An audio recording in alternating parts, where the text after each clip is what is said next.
Bonjour à tous et bienvenue dans cette nouvelle vidéo de blog au dodo. Alors ça y est, on est début septembre, c'est la reprise de la moyenne, peut-être bientôt basse saison.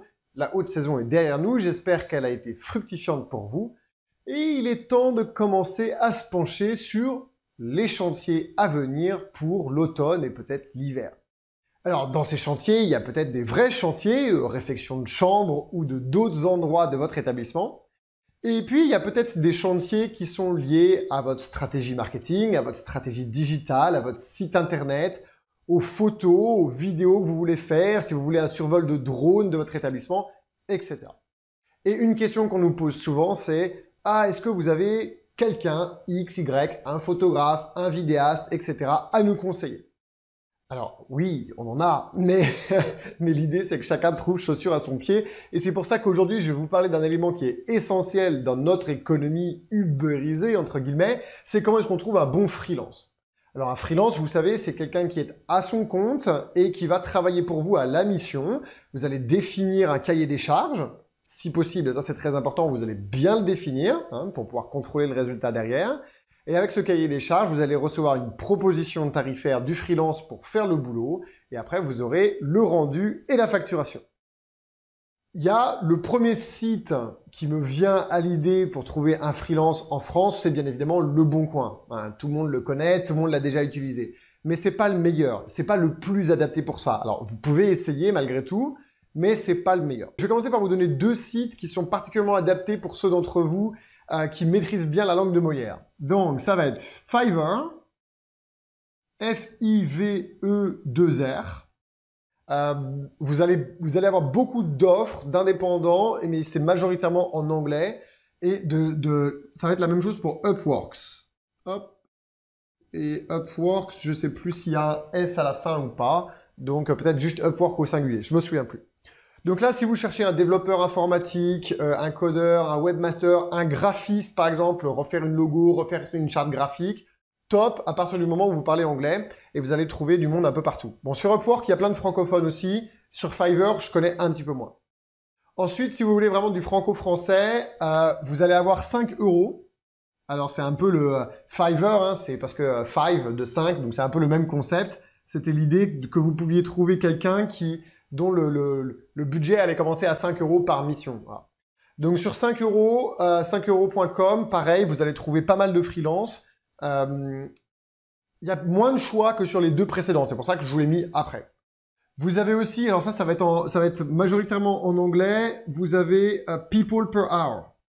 Celui-là est pas mal.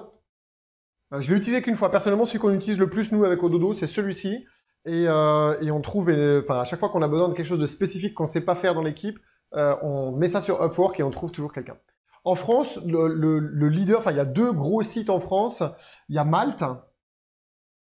Je crois que c'est malte.fr. Alors là, c'est génial sur tout ce qui va être imagerie.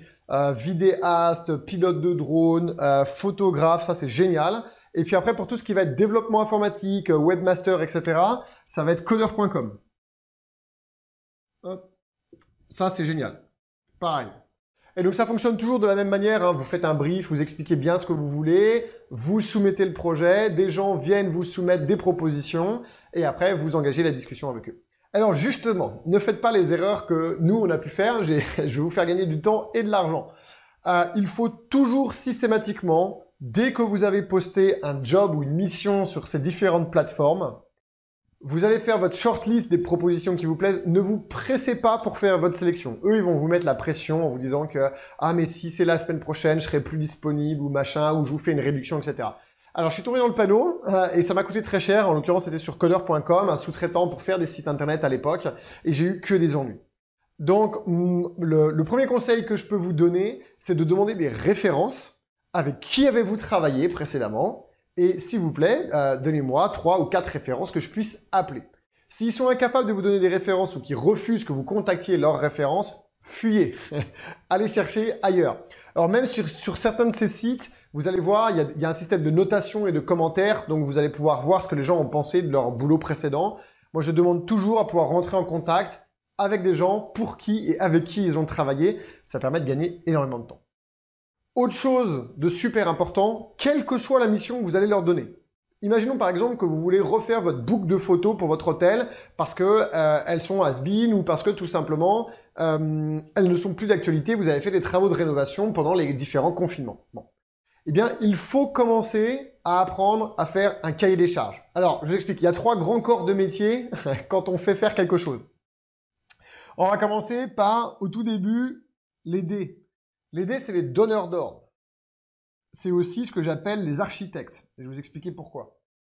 Après, il y a les faiseurs. Et après, il y a les contrôleurs. Alors vous, l'idée avec ces plateformes-là, c'est de trouver les faiseurs. Vous voulez ces gens-là. Mais vous ne pouvez pas trouver de faiseurs efficaces si vous n'avez pas d'architecte, de décideur et de contrôleur. Qu'est-ce que ça veut dire? Ça veut dire qu'en amont, il faut que vous ayez été l'architecte de ce que vous voulez. Donc, par exemple, l'architecte de la stratégie photo. Combien de photos vous voulez? Quelle saison? Y aura-t-il des gens ou n'y aura-t-il pas des gens dessus? Si vous ne savez pas la réponse à cette question, je vous encourage à aller voir l'accélérateur au dodo, on y répond. Faut-il que les photos soient retouchées? Si oui, dans quel sens, etc., etc. Donc, il faut définir dans quelle pièce, avec quel matériel, est-ce qu'il va y avoir de la mise en scène, est-ce qu'on doit apporter de l'éclairage artificiel dans certaines pièces, etc. Ça, c'est à vous de le définir. Ensuite, vous faites faire et ensuite, vous contrôlez le résultat. Le problème, c'est que vous ne pouvez pas contrôler le résultat si vous n'avez pas au préalable, défini et créé l'architecture de ce que vous voulez. Et c'est exactement la même chose, par exemple, si vous voulez, via color.com, sous-traiter la création de votre site internet. Un site internet, n'importe qui peut vous faire un site internet. N'importe quel étudiant boutonneux à lunettes derrière son écran d'ordinateur dans une chambre étudiante peut vous faire un site internet aujourd'hui.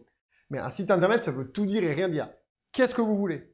Quel est votre objectif? D'ailleurs, quelqu'un qui crée des sites internet ne sait pas forcément faire des sites internet pour un hôtel ou pour une maison d'hôte. Vendre de l'hébergement en ligne, c'est quelque chose de spécifique. Donc vous, en amont, il faut absolument que vous ayez défini toute la phase du décideur et de l'architecte. Super important. Entre ça et demander des références, ça va vous faire gagner énormément de temps et énormément d'argent. Faites-moi confiance, j'ai fait ces erreurs au préalable.